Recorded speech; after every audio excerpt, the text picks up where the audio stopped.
Oi, turma, boa tarde. Eu tô aqui a pedido do Jean e da Emily para falar de síndrome de burnout. A síndrome de burnout é a síndrome do esgotamento profissional, né? Como o nome já diz, burn, queimar, out, externo.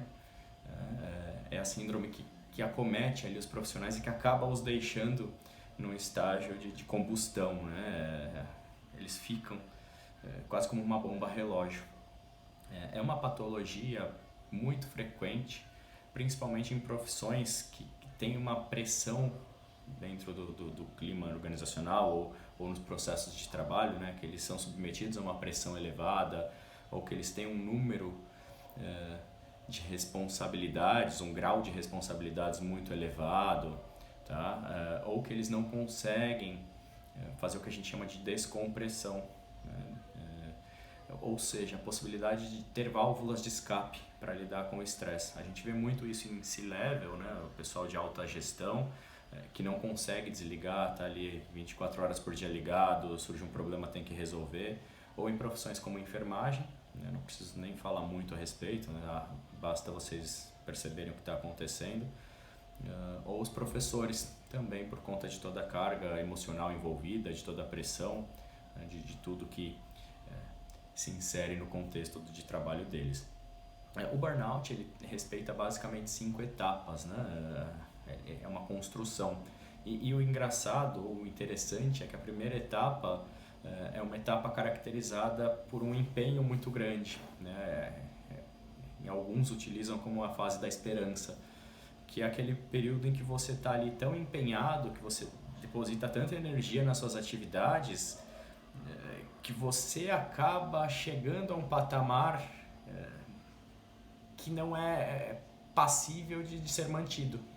E aí o que acontece? A empresa, os líderes te enxergam como um profissional exemplo, começam a cobrar dos outros engajamento, ou comportamentos, ou dedicação semelhante às suas, e você está ali absorvendo um pouquinho de demanda daqui, um pouquinho dali, você está cada vez mais carregando o mundo nas costas e a gente sabe no que isso vai dar, né?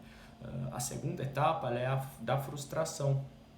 Pensando numa continuidade, né, fica muito claro que assumir cada vez mais responsabilidades, imprimir um nível de energia, de empenho além do qual você consegue, vai acabar culminando nessa frustração, seja por uma limitação da empresa, um feedback negativo, algo algum projeto que você tentou, uma ideia que você deu e não foi aceita, seja por você mesmo não ter condições de aguentar. Estou aqui com a camisa do São Paulo, vamos usar o exemplo do futebol, né? Um lateral, ele é um ser humano, ele não vai correr para o ataque, para a defesa, sem parar os 90 minutos do jogo. Ele é um humano, ele não consegue fazer isso. E a mesma coisa conosco, a gente não consegue assumir tudo, a gente precisa saber dizer não, a gente precisa delimitar as expectativas e fazer aquilo que é possível com responsabilidade, mas não além, né?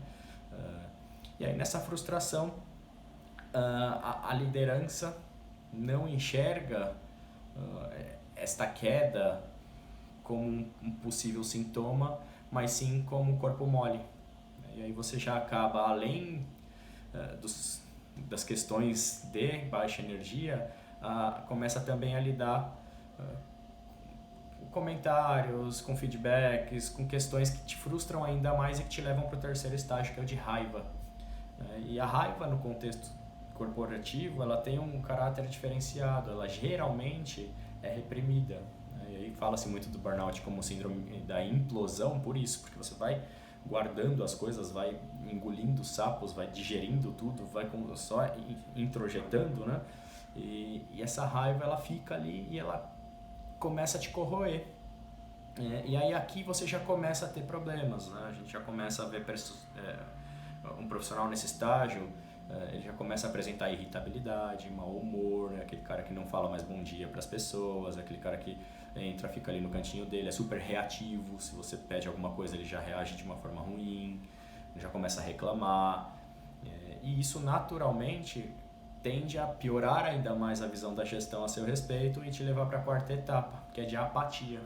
A apatia ela surge como uma quantidade, como uma continuidade, mas no intuito de defesa. O organismo ele percebe que não adianta ficar ali consumindo aquela raiva, porque o ambiente não vai mudar, e aí ele acaba desistindo. É como se ele entrasse num estágio de exaustão, ele não quer mais saber. E aí a apatia é caracterizada justamente por isso, a ausência de sentimentos, bons ou ruins, né? Você não fica mais feliz, você não quer mais participar das confraternizações, das festas, e você também não está mais nem aí. E aí isso gera por parte da empresa mais ainda uma visão de que você é descomprometido, de que você não é engajado, só que na verdade você está sofrendo, né? É um sofrimento psíquico, emocional, você está sem energia, não é que você não quer, é que você não consegue mais se mobilizar, né? Então parte desta questão envolve a incapacidade dos líderes em conhecerem essa síndrome, né? E aí naturalmente a situação tende a piorar e você chega no último estágio, que é o de exaustão, né? É o estágio final, onde começam a surgir aí sim, né, patologias físicas e emocionais, alergias, né, como patologias físicas aí, alergia, você começa a ter insônia, você começa a desenvolver doenças psicossomáticas e emocionais, transtornos de ansiedade e depressão. E aí naturalmente você você não consegue mais.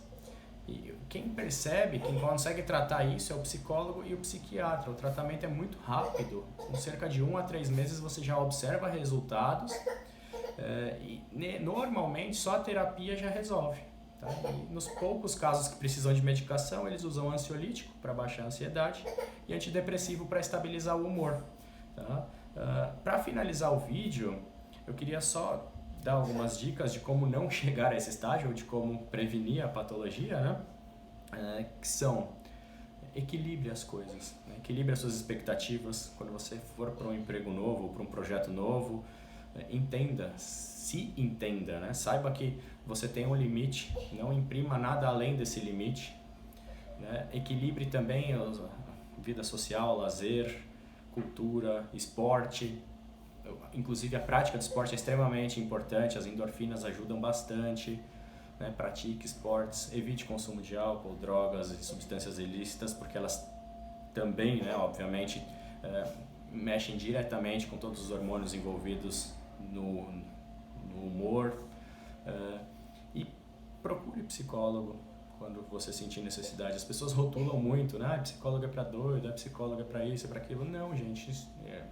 Daniel Goleman fala dos 4 pilares da inteligência emocional, e os 2 primeiros já te ajudam demais, que é o autoconhecimento. Você começa a se perceber, conhecer suas emoções, e a autogestão, você começa a gerenciar essas emoções e tornar sua vida melhor. Então procure um psicólogo.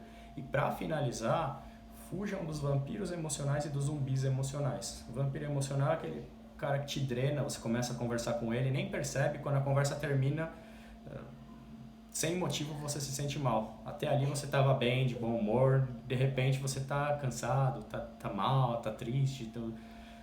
E o zumbi emocional é o pessimista, né? O famoso cara que você pergunta se está tudo bem, não, tá tudo errado, que você mostra um projeto e só tem defeito, aquela pessoa que não consegue enxergar coisas positivas. E aí às vezes nem é por culpa dela, é o jeito, mas isso também interfere na nossa vida, então a gente precisa também selecionar as pessoas que estão ao nosso lado. Certo, gente? Obrigado, Jean. Obrigado, Emily. Até uma próxima.